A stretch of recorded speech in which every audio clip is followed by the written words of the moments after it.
Hi, this is Steve Barrett, Editor-in-Chief of PRWeek, and hanging out at the Majestic during Cannes, ran into an old pal from my days on MediaWeek. It's Steve King, Global CEO of ZenithOptimedia. Steve, good to see you again. Good morning. It's a busy time for media at the moment, isn't it? There's lots of pitches. What's causing this? Why have they all happened at the same time? I think that's somewhat of an understatement, I would say.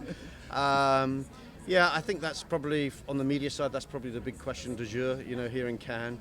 I think there are a number of factors. I think main reason I think clients, particularly in the US, are really troubled by the sort of new business models. They're disrupted by all these new lines of activity.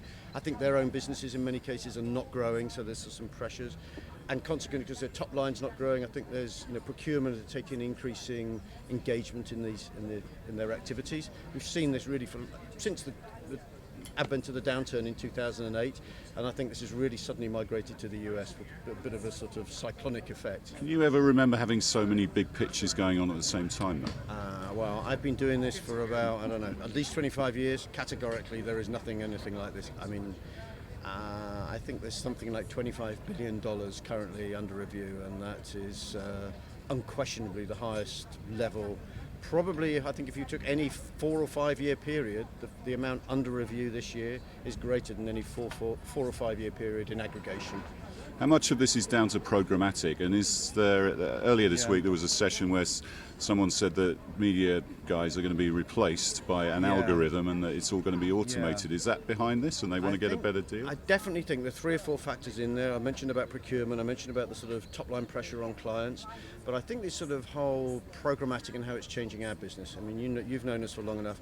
Our business was really from when we started, say 25 years ago, was about reaching mass audiences with mass communication, and then you'd get some syndicated response to that, and that would sort of effectively direct the impact. That would direct the impact and the efficacy of your communications.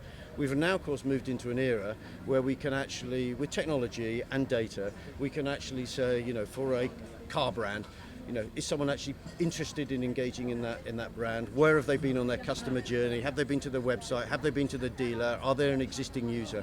And we can actually make much more consistent, the messaging that we direct to the clients, but we all can also get specific feedback in and alter the communication against that. And as you say, that is done through programmatic. Our own forecast, we've seen for us this year, programmatic is up 60%. We see in terms of display, the figure going from about 40% last year to about 60% of all internet display is going to be by programmatic. So it's a huge area. It's a nascent area where we're using third-party suppliers to help us build our own infrastructure. And clearly it's an area where clients are saying, do I have the best structure and infrastructure internally and externally to exploit all this? It's unquestionably the biggest change because, as you say, it's machine-based learning at scale. But isn't there a danger, finally, that you're going to get cut out? Because you say external suppliers, I think, is it Cablevision that's trialing their own programmatic platform, going direct? So is there a danger that what the media agency does is just going to be redundant? Yeah, I think there's definitely a risk there that we could get disintermediated. That's certainly the case because we are not a technology company, we're a user of technology.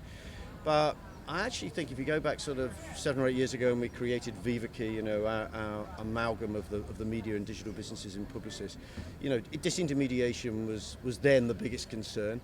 And in fact, that you don't hear that word disintermediation at all. And I actually think the opposite, that the media agents, because of our knowledge of the brand and our knowledge of the consumers and really good knowledge of how to use the digital platforms like Google and Facebook and how to use the digital platforms people like Oracle and Adobe and Blue Kite, etc. We actually sit at a pretty nice space in this new ecosystem to actually be a much more important strategic supplier to our clients rather than executional partner, which we have been for most of the last 20 years. So it definitely has some huge risk, a huge challenge for us. We're now expected to be data specialists, content specialists, analytics experts and technology experts, supposed to be agnostic of all of those. So it's not without some huge challenges, but it's pretty exciting. Well, look forward to seeing how that develops over the next year, and thanks for joining us. Thank you. Steve Barrett for PRWeek, and we'll have some more videos for you later.